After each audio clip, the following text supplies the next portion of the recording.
मौलाना Munir Qasmi YouTube channel को subscribe कीजिए और मज़ीद अपडेट्स पाने के लिए घंटी के बटन को दबाएं। अल्लाह ताला सूरह हज में इरशाद फरमाते हैं आयत नंबर 34 में, वलिकुल्लि उम्मतिन जअलना मनसकन लियज़कुरुस्मल्लाहि अला मा रज़क़हुम मिन बहीमतिल अनआम। हर उम्मत के लिए हमने कुर्बानी के अमल को मुकर्रर किया है कि वो अल्लाह के दिए हुए जानवर पर अल्लाह का नाम ले, यानी ज़बह करें।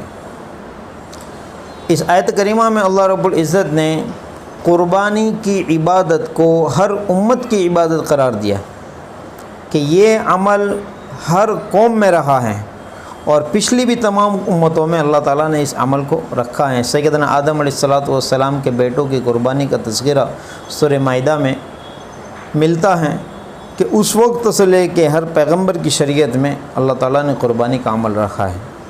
और हम तमाम का मुशाहिदा है कि दुनिया में बसने वाले हर मज़हबी कौम, हर कौम में कुर्बानी का अमल उनके लिहाज से मौजूद है। तौरात में भी, मौजूदा तौरात में भी इसका ज़िक्र है। ईसाई भी कुर्बानी का अमल करते हैं, उनके तौर तरीके अलग हैं। हिंदुओं के यहाँ भी जानवरों की बलि उनके देवताओं के नाम भेंट चढ़ाई जाती है, बलि दी जाती हैं। फ़र्क यह है कि उसका वक्त कौन सा हो, उसका तरीक़ा क्या हो, इन तमाम चीज़ों में फ़र्क है, लेकिन जानवर की कुर्बानी हर कौम में पाई जाती है। इसीलिए अल्लाह ताला फरमाते हैं कि अल्लाह ताला ने जो जानवर, पालतू जानवर जो इंसान को दिए हैं, उसको वो अल्लाह के नाम लेकर अल्लाह के नाम पर ज़बह करें। अब यहाँ पर सूरह हज की इसी आयत करीमा में अल्लाह ताला ने एक इश्काल का जवाब उन मुल्हिदीन को दे दिया जो ये कहते हैं कि इस बेज़ुबान जानवर को ज़बह करके, इसको मार कर, उसका खून बहा कर अल्लाह ताला को क्या मिलेगा? तुम्हें क्या मिलेगा? तुम एक बेज़ुबान जानवर को क्यों मारते हो, क्यों ज़बह करते हो?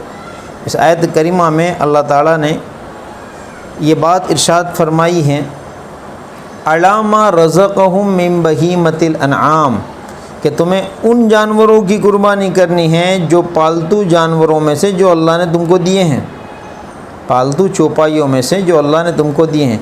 तो जानवर पर असल मिल्कियत इंसान की नहीं है। इस आयत करीमा में अल्लाह ताला फरमाते हैं कि असल मिल्कियत तो अल्लाह रब्बुल इज़्ज़त की है और अल्लाह ताला ने जानवर को इंसान के फ़ायदे के लिए बनाया है। अब अल्लाह ताला हुक्म देते हैं कि इंसान को कि वो अल्लाह का दिया हुआ जानवर अल्लाह के नाम पर ज़बह करें। तो इसमें मालिक को इख्तियार है कि वो अपने माल में जिस तरह चाहे तसर्रुफ़ कर सकता है। जानवर अल्लाह का है, अल्लाह ने इंसान को दिया। अब अल्लाह हुक्म देते हैं कि इसको ज़बह करो, तो इसमें कोई जानवर पर जुल्म नहीं है। जानवर को पैदा ही इंसान के फ़ायदे के लिए किया गया, लिहाजा उन लोगों का ये इश्काल भी बातिल है। अल्लाह रब्बुल इज़्ज़त ने क़ुरबानी के अमल को हज़रत इब्राहीम अलैहिस्सलातु वस्सलाम की सुन्नत करार दिया है। इसलिए हदीस पाक में है कि सहाबा इकराम ने अल्लाह के रसूल सल्लल्लाहु तआला अलैहि वसल्लम से सवाल किया, ए अल्लाह के रसूल, क़ुरबानी क्या है? तो आपने इरशाद फरमाया, सुन्नत अबीकुम इब्राहीम, कि ये तो हज़रत इब्राहीम अलैहिस्सलातु वस्सलाम की सुन्नत है। फिर सहाबा इकराम ने अर्ज़ किया, अल्लाह के रसूल, हमारे लिए उसमें क्या फ़ायदा है, यानी हमें क्या मिलेगा क़ुरबानी के अमल से? तो आपने फरमाया कि तुम्हें जानवर के बाल के बदले में नेकी मिलेगी। सहाबा इकराम ने फिर सवाल किया, अल्लाह के रसूल, ऊन का मामले में क्या मिलेगा, यानी अगर ऊन वाला जानवर हम ज़बह करें, भेड़ को ज़बह करें, तो हमें क्या मिलेगा?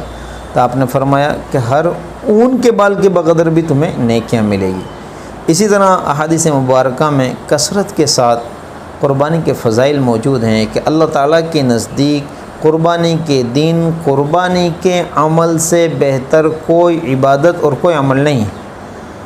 ये क़ुरबानी की फ़जीलत हैं कि अल्लाह ताला, क़ुरबानी दरअसल अल्लाह का ज़िक्र है। अल्लाह की बारगाह में इंसान अपनी जान का फ़िदिया जानवर की शक्ल में पेश करता है। इसीलिए हदीस मुबारका में है कि क़यामत के दिन जानवर का खूर, जानवर की बाल, ये सब के सब अल्लाह वो पेश किए जाएंगे। यानी वो चीज़ जो इंसान अपने खाने में भी इस्तेमाल नहीं करता, जानवर की चीज़ों में से وہ چیز بھی یعنی قربانی کے عمل کی وجہ سے آخرت میں اس کے لیے ذخیرہ بنے گی۔ لہذا ہر انسان کو خوش دلی کے ساتھ اپنے پروردگار کو خوش کرنے کے لیے قربانی کے عمل کو پیش کرنا چاہیے، اس لیے کہ اللہ تعالیٰ نے قرآن میں فیصلہ فرما دیا۔ قرآن میں اللہ تعالیٰ نے ارشاد فرمایا ہے لن ینال اللہ لحومها ولا دماؤها ولکن ینالہ التقوی منکم، کہ اللہ تعالیٰ کو جانور کا گوشت اور خون نہیں پہنچتا، وہ تو تمہارے دلوں کے تقوی کو دیکھنا چاہتے ہیں کہ تم کس نیت سے قربانی کرتے ہو، تمہاری نیت کیا ہے، اپنے رب کو راضی کرنے میں تمہارا اخلاص اور تمہاری نیت کیا ہے، وہ اللہ کو پہنچتا ہے، وہی اللہ کو مقصود ہے کہ تم اللہ کے حکم پر اپنے مال کو خرچ کر کے کیسا جانور ذبح کرتے ہو۔ لہٰذا ہر ایک کو خوش دلی کے ساتھ خوشی خوشی تندرست اور اچھا جانور انسان کو قربانی کے عمل میں پیش کرنا چاہیے۔